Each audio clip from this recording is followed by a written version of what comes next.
Lebetkin, the Rabbi from another planet. Please like, share, and subscribe, and ring that little bell. Ring the little bell so you're notified when new videos drop. So something I've noticed, I have my theories in life that each year, each Jewish year, I feel has its own flavor. The flavor of this year, I'm saying it over and over again. I'm going to keep saying it because it keeps getting proved correct, is narrative hitting reality. Now, like people basically having to come to terms with the reality of their own BS, right? And that's really what we've been seeing across many strata, right? Many strata. I think it's tied into much bigger stuff. But one place we see it is in our little areas of fandom in Doctor Who, right? We had Doctor Who Flux, and it's weird, right? Because it didn't seem to be any qualitatively worse than any other. Well, it actually seemed to be quite a bit better than most of Chris Chibnall's other Doctor Who. There was far less finger wagging and lecturing going on through it. They work very hard to distract you from Chris Chibnall's lack of writing ability, which is quite remarkable, right? It's absolutely unbelievable.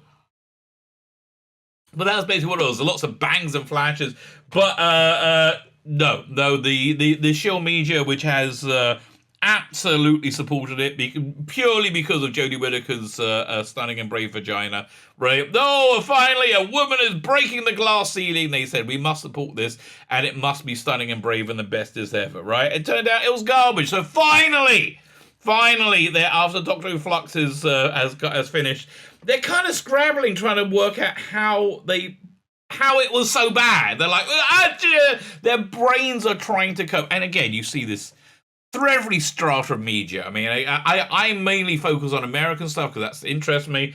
And look, English stuff just seems to be a mess, right? There just seems to be like on one side you have Labour, which is a left-wing party, in complete disarray, having been taken over by absolute racists and socialists. And on the other hand, you have the breathtaking, bumbling inefficiency and cronyism and everything bad you can possibly imagine on the right-wing side. No one's good, right? No one's good. But so, honestly, I just kind of like let it go by because it just seems to me like a lot of people go, and they're all as bad as each other, right? They're all as bad as each other. The American stuff just interests me a lot more. But I'm seeing in the American media, The View, grappling with Jesse Smollett, for example, being convicted when they just spent a year saying he was, obviously convicted. They just spent a year saying he was a victim or whatever. And this is happening over and over. Essentially, there's a lot of egg on a lot of faces, right? A lot of egg on a lot of faces, and we can see. And again, from our little window in fandom, right? It's weird. It's like a microcosm of reality. We're seeing exactly the same thing. So Doctor Who Flux happened, again, best they've done, still garbage, still absolute garbage. And I think maybe because Jodie Whittaker's Doctor Who and Yaz didn't cement their lesbian relationship, which they clearly intimated a lot throughout the whole thing. I did a video on that. It's either going out on Friday or Saturday. Probably Saturday. Probably Friday. Yeah. And also Rusty Davis is coming back, which is the ultimate failure. Admission of failure. And one thing I get, these people can't cope with because they're so insanely shallow is failure. So they don't want to be attached to any failure. So now they're grappling with Doctor Who Flux, how awful it was. So that's what we're going to be looking at today. One aspect of Doctor Who Flux, like the Doctor now commits genocide quite happily. And this is not like Colin Baker in Trial of the Time Lord with the very unconvincing Vervoids. Vervoids, is it me? Or do Vervoids look like monsters with giant vagina heads, right? I mean, it might just be me, okay? But that's what they look like to me. They're like it seems to be like the most terrifying vaginas in the world. Okay, they're a bit green. That's also. But listen.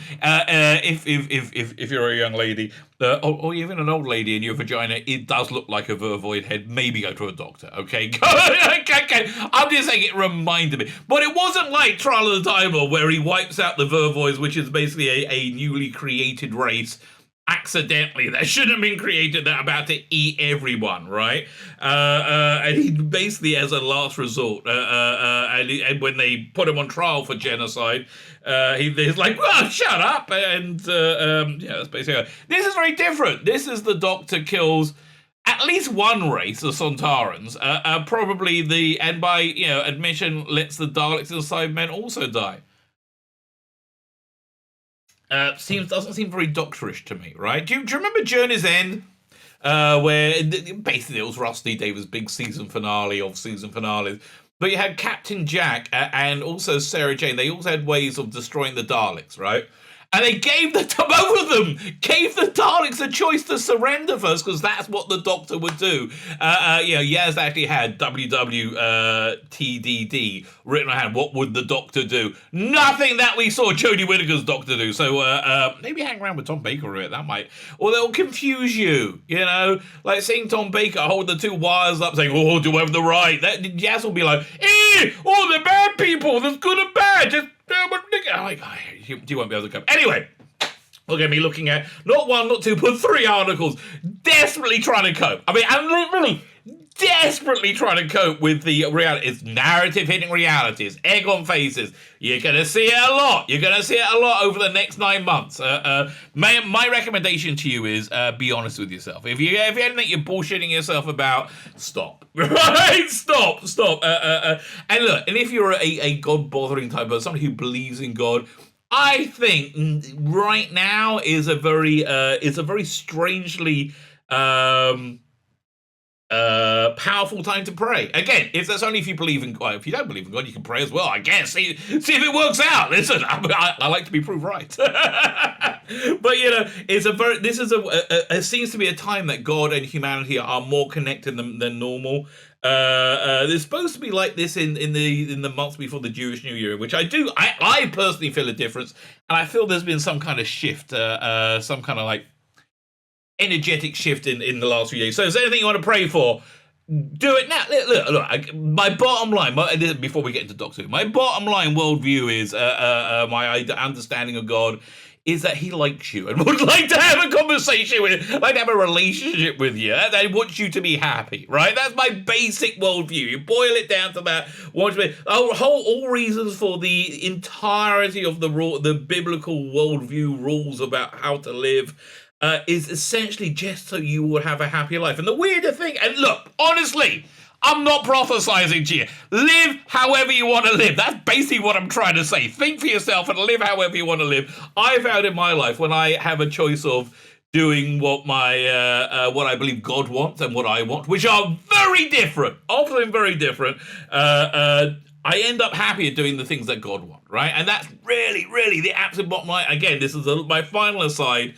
Who was it? Ben Shapiro's sister, whose name I've completely forgotten, put out a tweet the other day of Madonna laying on bed, basically half naked, dressed as a slut, right? And Nancy Reagan, same age, both of them 63, 64, surrounded with her grandchildren and family, said, "This is how you want to be at 64, not like that." And I kind of go, what? And again, I'm not saying, oh, Madonna, you're a bad person. Oh, you should. No. I think that Nancy Reagan is just a happier person and has a happier life because of it. And that's really all it is. I think that, the absolute bottom line. But again, live how you want to live, baby. I don't want to tell anybody what to think. Although the thing I will tell you to think is Screenrant is hilarious. Screenrant is hilarious. Again, for our little place in fandom, we're seeing where narrative hits reality. Before we get into it, man, I'm 10 minutes in. This is terrible. Can you hit the like, share, and subscribe button? I waffle. Listen, I give you some extra waffle. Can you hit the like, share, and subscribe button? I feel I've earned my money today, really. And as I'm not earning any money, I really feel like I've done it. And honestly, I was only going to do 2 videos. I think I might do a third because there's all this news going down, and there's all minor news stories, but I think they're all add up to something. Anyway, fine. I digress. Let's have a look at this article. Second, put it up. Comment as well. Comment is very, very helpful. I got to answer your comments yesterday. Like, share, subscribe. All those things are very good. Fine, let's have a look at this article. This is the first of a trilogy of articles in which Screenrant is sitting with its knees pulled up, in a padded cell, rocking itself, quietly going, "No, no, she's the best as ever. She's the best as ever. No, she's the best as ever." This is essentially what's going on there. Fine. Why Doctor Who Flux allowed Jodie Whittaker's Doctor to commit genocide? Because it's written by somebody who's not very clever, right? Chris Chibnall, bottom line, just doesn't think this stuff through. Really, that's really, if you want to boil it down to the absolute bottom line, he just doesn't think things through. And he didn't think this through, obviously, right? Yeah, he doesn't think things through often. I mean, that line, what was it, from season 12 of when Graham's like, "Oh, can you help inspire me?" And she's like, "I feel a bit socially awkward." Now, when the question was mine, he was doing a real meritorious thing for the Doctor there, because he knows essentially the group that he caters to, that tiny group of piss babies that live on Twitter, they're essentially autistic, right? They're essentially autistic, which is why I think they like Twitter. And they feel a lot of social awkwardness, right? So that's his demographic, that's his people. He just doesn't realize this is a tiny group of people who can't really function in the world, right? But for him, he thought, I'm representing what the people think. No, you're representing what? A tiny clump of piss babies who cannot live their life, who live on Twitter. Right, you think they're real. I remember, a couple of years ago when I was trying to talk to people saying, "Listen, Twitter isn't real," right? And then I saw Twitter wake up and eat the president of the United States, right? So I'm like, maybe Twitter's a bit more real than I thought, right? So, a year later, it's not really working out so good for that. Anyway, I digress. But that's why that he did it. Doctor Who Flux episode 6 featured the shocking twist in which the Doctor committed triple genocide. I would, listen, if I'm going to be her defense attorney, I'm going to say it's a single genocide, right? But she actively did. She allowed the other two to happen. But there's a reason Christian was slipped up. Because he's shit! I mean, really? How hard is it to work out? Oh, why? How did this happen? Because you're shit! That's how! God! Right. How did you end up getting covered in shit? Oh, because I'm shit. Yeah, that's why. The article contains spoilers for Doctor Who Flux. Who gives a flux? Doctor Who Flux episode 6 of the Doctor commit an uncharacteristic act of triple genocide.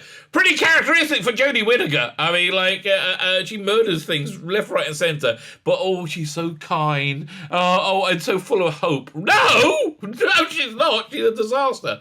I've never understood that, how they described her as being full of hope. Right? It's always seemed really weird to me. And here's why the show made a mistake. So they're actually saying it is a mistake. Doctor Shomron Chris Chibnall has been remarkably controversial because he's shit. I mean, really? How again? Narrative hitting reality, right? The reality that you wanted to avoid. The narrative that you had is Chris Chibnall was good. No, reality is he's shit. Narrative hits reality, and you got this, right? He is shit. That's just he's not a piece of human excrement. I don't, unless there's some miraculous thing going on. No, he's just very bad at his job, right? He's managed to con it. It's all about politics. He's managed to con his way in and say the right things and produce stuff that was look. Thank God for him that he had Broadchurch, because that's made his career, right? Everything else, not. And that only one season of that was watchable. I'm probably watching it back, you're going to go, that's not very good. Dr. Shomron has been remarkably controversial, in large part because of his ambition. Yeah, his ambition was to be able to write Doctor Who when he's unable to write. It's the show that finds you out, and it found him out. That's for sure. Large part because of ambition. His desire to rewrite the show's history and lore. His now famous Timeless Child retcon, which is going away. I don't think Russell Davies is keeping it for more than 2 minutes. But the end, the most shocking twist in Doctor Who Flux was nothing to do with the Timeless Child. It was a single decision reached by the Doctor in episode 6, in a blink and miss it moment. The Sontarans had planned to extinguish the Flux event by tricking the Daleks and Cybermen fleets into being swallowed up by it, which apparently will eat up the Flux. I mean, out of curiosity, what do you think has more mass? Do you think planets or a fleet of spaceships, right? I think planets probably have a lot more mass. And if we saw a bunch of planets being eaten up by the Flux, and the Flux just didn't really notice it. Although maybe it did, because then the next bunch of planets to get to it didn't eat them up. It just it just crunched up the buildings and wrought devastation, right? It didn't really do much at all. It doesn't make it. But then there's a whole fleet of spaceships that repelled the Flux because they had I don't know how. It's just insane. But it's because Chris Chibnall's not, because he's shit. Again, how hard is this to work out?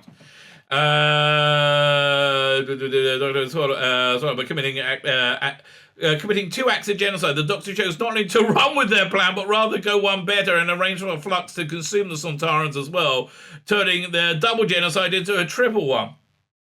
It was an act worse than any conduct by the War Doctor, not least because they showed the absolutely no sign of regret for it. No, she was like, by the way, I'm still only one story into the new War Doctor set from Big Finish. It's so good. I wish I had more time to listen to it. It's so good. I'm really, really enjoying it. But there is something he told me he did that they said he didn't. What was it? It was like he let a whole planet, a whole species die because they're going to be used by the Daleks or something or other. Or so, I can't remember. But yeah, it was but he was anguished by it. Not Dr. Jodie, because she's a moron. She's a moron because she's a character written by Chris Chibnall who is shit. Again, it's where it's all roads lead to Chris Chibnall is shit. It was a worth it, but not least because they showed absolutely no sign of regret. But why would Doctor Who showrunner make this kind of pay? Because he's shit! It's really... I mean, I've answered this article 10 times over. Ironically, recently released official breakdown of Doctor Who Flux says unwittingly explain just how this happened. The breakdown runs for 16 minutes, and Chibnall himself and star Jodie Whittaker outlining the main plot.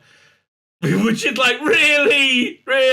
Did Robert Holmes ever need to do that for, like, anything? No one's ever needed to do that before, have they? That might be a sign that you're shit, right? That might be a sign that you're shit.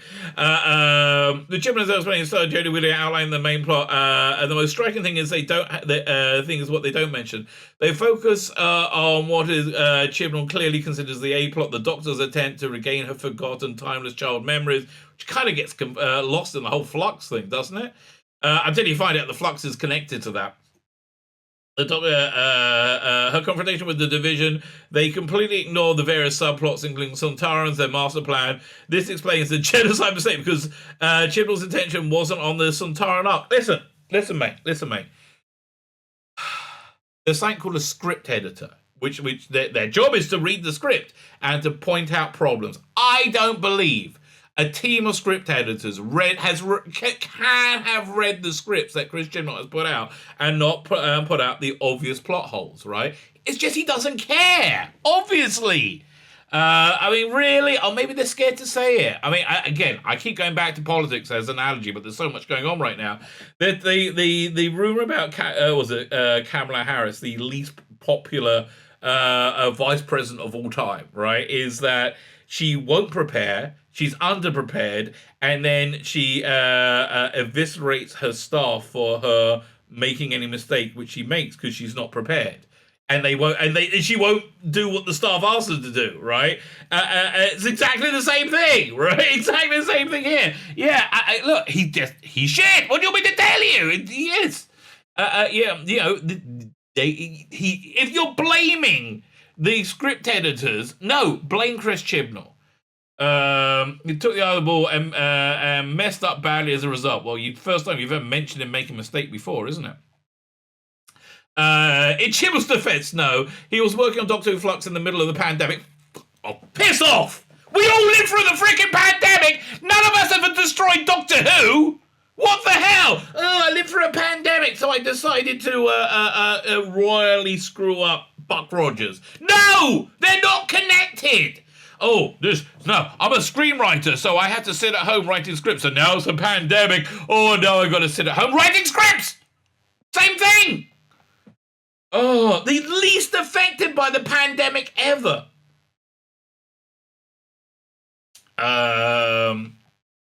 which forced Christian to change the show's format dramatically. Honestly, it only did him good, and I've always said that the problems normally work out well when you make when you're making movies and TV shows. I think one of the big problems with the huge budget superhero movies, which I think are done, I don't think they can afford to make them anymore, is that they just threw money at problems rather than trying to invent ways around problems. And you really see it's a lack of quality. It goes way, way, way down. But I think, probably the reason why this has been better than anything else that's done before, yet still obviously shit, because they're pointing out how shit it is because they had to deal with the problem. At the beginning, we weren't even sure we could make a series under COVID restrictions. Oh, God, I so hope that would be the case. He admitted in an interview with Doctor Who magazine, please, an interview, it was like 2 pages. Doctor is one of the most difficult shows to produce, well, certainly for you, mate, and we were aware that the pandemic would make it even more difficult. We tried to keep pushing the show every year. Yes, it got worse every year. Yeah, that is true. And we didn't want to let the ambition of the show down. Yeah, no, it's universally hated. Congratulations. We were down, but to continue with the previous number of episodes was financially, logistic, and operationally impossible. The episode count was reduced dramatically, and it's notable that unusually Chibnall wrote or co-wrote all the episodes himself. No, that's Rusty Davies basically did that as well. It's not unusual. The pressure will have been massive, and the mistakes on. He had a hard time. Okay, listen, this is exactly the conversation I had last night. My son was an officer in the army. He got released about a couple of months ago. He's going to school now, being a civil engineer, actually doing math. He's always there. So, but you do this thing called Miller-Wim, which is like you're called up for a couple of days every. I don't know how it works. Like a year, a month. So he was gone for a couple of days.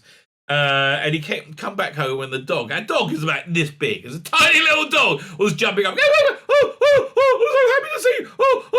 So, and he's like, get off. I don't like you jumping. I'm like, dude, you're such a pussy. Like, literally, you're the tip of the spear. You're in charge of millions of dollars of, like, death-dealing material. And you go, the doggy jumping on. Stop being such a pussy. Same thing. Chibnall. It's too hard for me. I don't like it. Piss off then. It may be understandable, but unfortunate in this case, it's inexcusable. Blimey. The Doctor's triple genocide betrays the show's history. Where were you for the last 2 years, mate? 4 years. How long this nightmare has gone on for? Although I'm actually excited about Doctor Who again, right? I really am. I'm excited about the future Doctor Who. I can feel Rusty Davies getting his little pencil sharpened, ready to go. And I know everybody says, it's going to be woke. It's going to be. Maybe it won't be Chris Bloody Chibnall. Really? I mean, honestly, listen. My feeling is this. Let's say you have a man with a fist up your ass, right? Let's say he's got his fist right up your ass. And somebody's coming along who will take that fist out of your ass. He may put another fist in, but you're going to be really excited for the fist to come out, which is what I'm excited for right now. Every indication is there's no fist going up our ass. It looks like we might be getting, the Doctor Who equivalent of a blowjob. Which I'm really quite excited about. They're two of my favourite things. But put together, I really can't argue.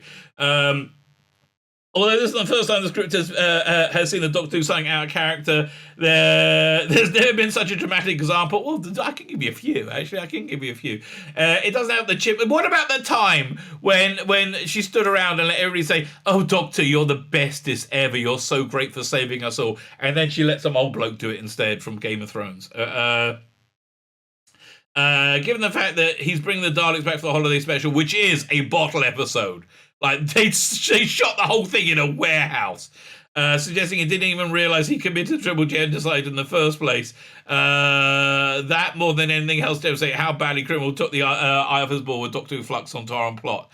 Yes, it is. So what the next thing? So now he goes, a few days earlier, he was like, no, this was all set up before by a 10th Doctor. He's also bad. But this is before he came to Revelation.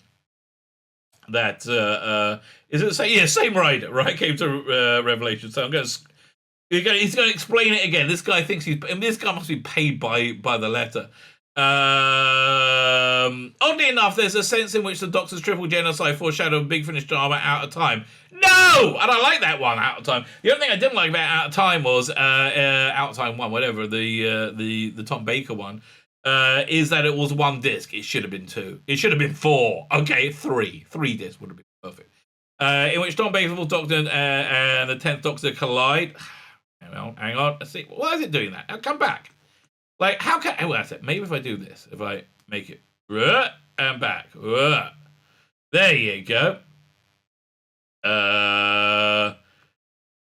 It leads to a fascinating conversation in which the two contrast their different sense of morality. They have exactly the same sense of morality. That's what made the conversation good.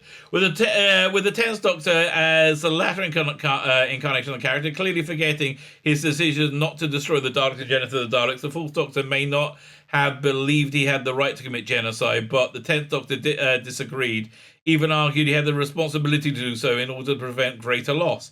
His view was... I don't remember this at all, and I think you're misunderstanding this. His view was informed by the knowledge of the Time War and the shift toward Time Lord Victorious at the end of the Time Lord Victorious. That wasn't real, the Time Lord Victorious. It was like a 5-minute thing which he snapped himself out of, right? It was... they built it into way more than it is. Shame thing about Time Lord Victorious, it could have been really good. But it was just managed terribly. There's actually a case to make it for the 13th favourite 13th Act episode 6. It's easy to miss. Okay, what's the case? And the episode doesn't focus on it, but the Doctor didn't manage to reverse the Flux. She only prevented the final event. The Daleks, Cybermen, and Sontarans were taking advantage of the chaos, expanding their territories. They weren't. They were every 90% of the universe is destroyed, which they're just like, don't forget that, go back to life again. Where is it? Territories and causing huge problems for Flux refugees. Well, where'd that go? Huge problem for Flux refugees. Where did it go? Where was I? There we go. It's entirely possible there was no galactic powers left who could have stood up to them. They probably were the galactic powers. The triple genocide may have been able to keep the rest of the universe. Oh, for God's sake. For God's sake. Really? Blimey, that's desperation, isn't it? Clutching at straws. But you see, that was 5 days ago. This was the day ago. So, yeah, I think he finally... his counselling session led him to think, no, it's okay. Then he said, oh no, I know how we can fix the whole thing. I know how we can fix everything. Susan Return can fix the Timeless Child arc, story. What? Okay, go. Same guy. Oh, this is Craig Levy, not Thomas Bacon. Go ahead. I'm intrigued to hear. Can Susan provide a solution? I doubt it, but I'm intrigued to hear your argument. Doctor Who faces dire challenges marrying together existing canon and the Timeless Child. No, it's not a challenge. Really? It's like a challenge? No, that's like turning a bowling ball inside out. That's not a challenge. That's not possible. Although, again, if anybody can do it, Russell T Davies is going to do it. But I think Russell T Davies is going to be cheeky and just like in one line, just one line, make it gone forever. Because he can do that. We've seen him do that quite a few times before. Doctor Who faces a challenge, Timeless Child. Could the return of Susan Foreman, the Doctor's grandchild, bridge the gap, even before the Timeless Child peered cheerlessly into view? The audiences were split over Chris Chimble's Doctor Who. Yes. Though Jodie Whittaker proved inspired casting, no. She's a horrible actress. Really? Absolutely horrible actress. Upon the backdrop of the vastly improved cinematic visuals. No! I've been rewatching old Doctor Who. Honestly, I do that a lot.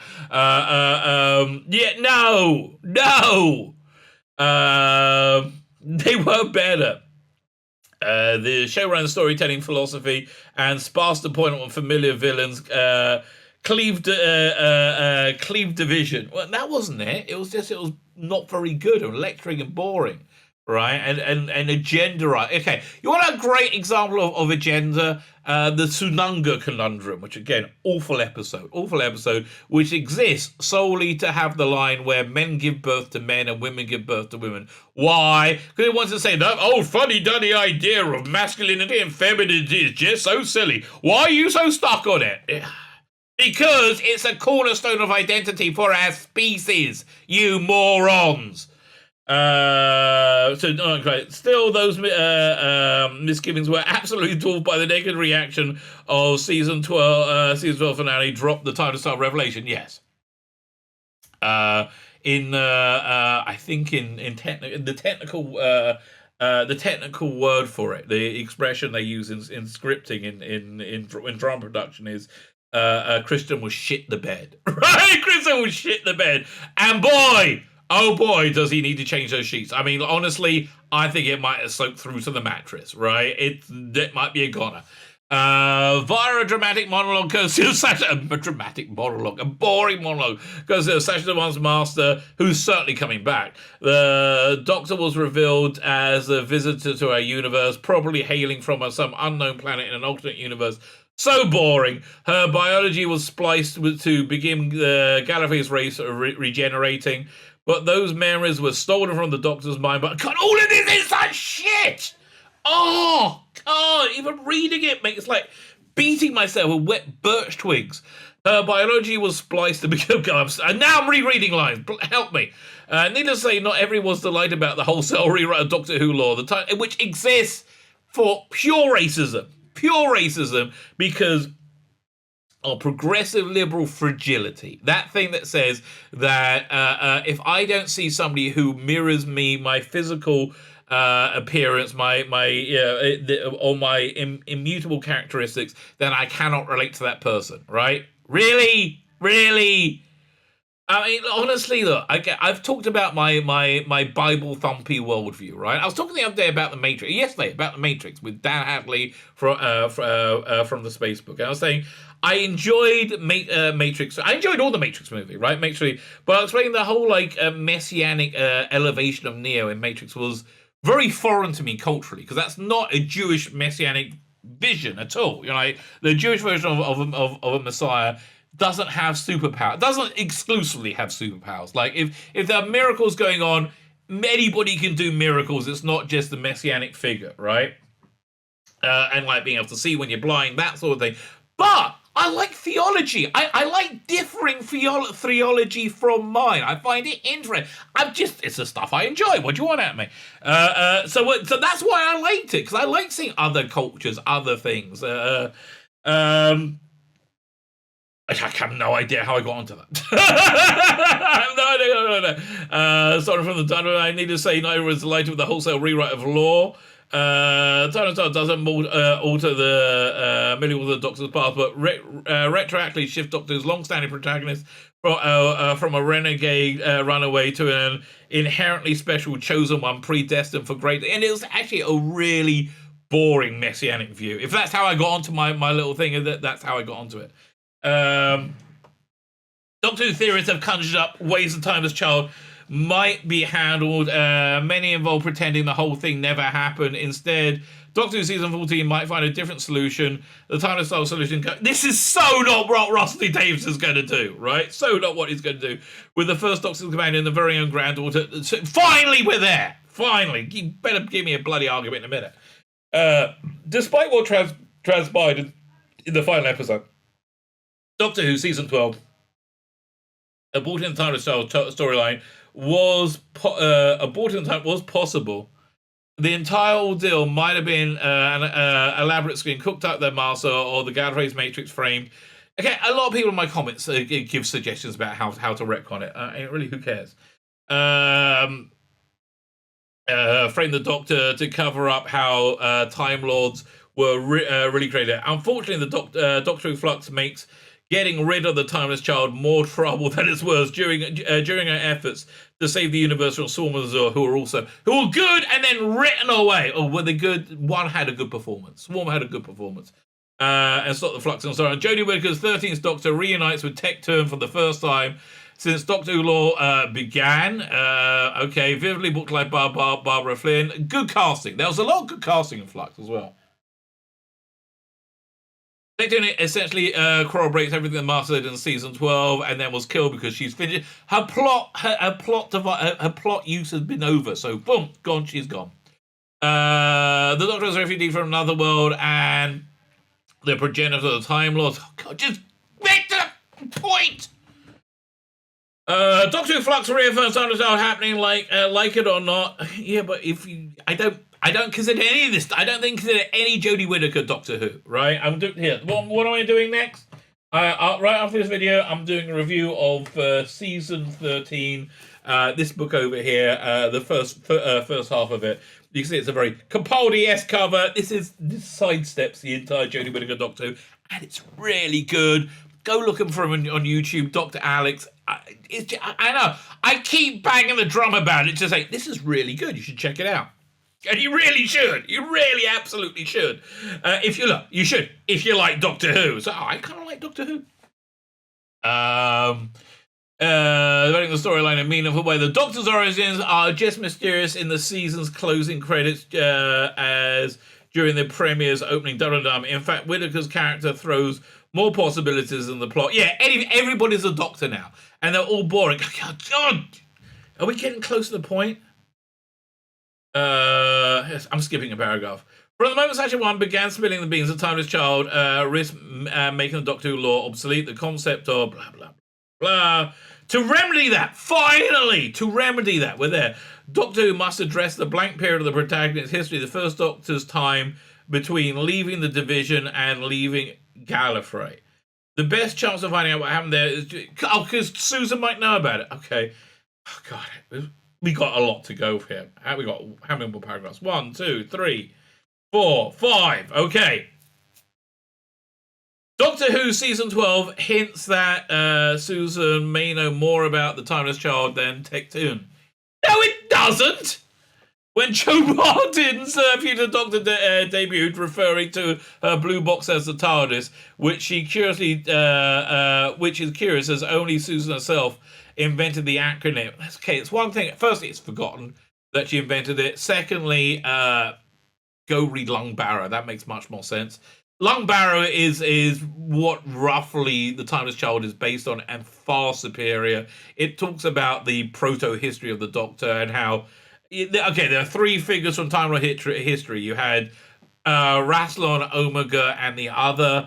They created Time Lord, Time Lord Society. The other vanished. So the other you see with the hand of Omega, he jumps into the looms, the central source code of Gallifreyans, to be reborn at a later date, and it's heavily intimated the Doctor is it, but his granddaughter is Susan.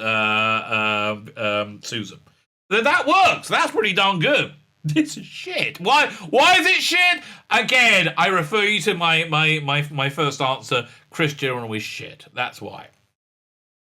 As a writer, not as a human being. He maybe as a human being. I really have no idea. Doctor Who refers to the TARDIS, which clearly she makes up the acronym. The vessel only became stuck in the police book form after the first Doctor left Gallifrey. Jo Martin, knowing what Susan... Hey, he forgot the Doctor doesn't murder or commit genocide. And maybe he forgot about this little bit of lore too. Could that be? Again, I refer you to my initial answer. Chris Chibnall is shit. Jo Martin, knowing that Doctor called her ship, Susan called her ship, could prove the Doctor's grant will produce a deeper knowledge of the Timeless Child and Division. Susan revealing how she had always had an inkling about the Doctor's hidden past would finally shut up! I can't do this anymore. Okay, this is so stupid. No, go, be gone. No more. Okay, I'm done. It's bollocks. Susan's not going to get you out the Timeless Child thing. Chris Chibnall was a terrible writer. He made the Doctor into a moronic conformist and now a mass murderer. I don't want to tell you. Other than we all agree. Chris Chibnall, and his Doctor Who. Even with the stunning and brave Jodie Whittaker, even with her magic vagina that makes everything good, that looks nothing like a vervoid head. To my knowledge, I've never seen Jodie Whittaker's vagina. Okay, and quite frankly, I'm not asking for access. Okay, I'm not asking to check that out. Can't make it good. It's all garbage. Why? Because Chris Chibnall is shit. And as I said at the beginning, the theme of this year is narrative hitting reality. The narrative was Chris Chibnall and Jodie Whittaker were stunning and brave. Reality is Chris Chibnall is shit. They're coming together, they're hitting, and sit back and get some popcorn. It's going to be a fun time for anybody who found the last year somewhat irritating. My name is Tzvi Lebetkin, the Rabbi from another planet. Please like, share, survive. Like, share, survive. Definitely survive, okay? Survive is something I want you to do. Like, share, subscribe, comment, and have yourself not just a wonderful day, but a wonderful festive season too, because I kind of like Christmas. I do kind of like Christmas. Have yourselves a fantastic day.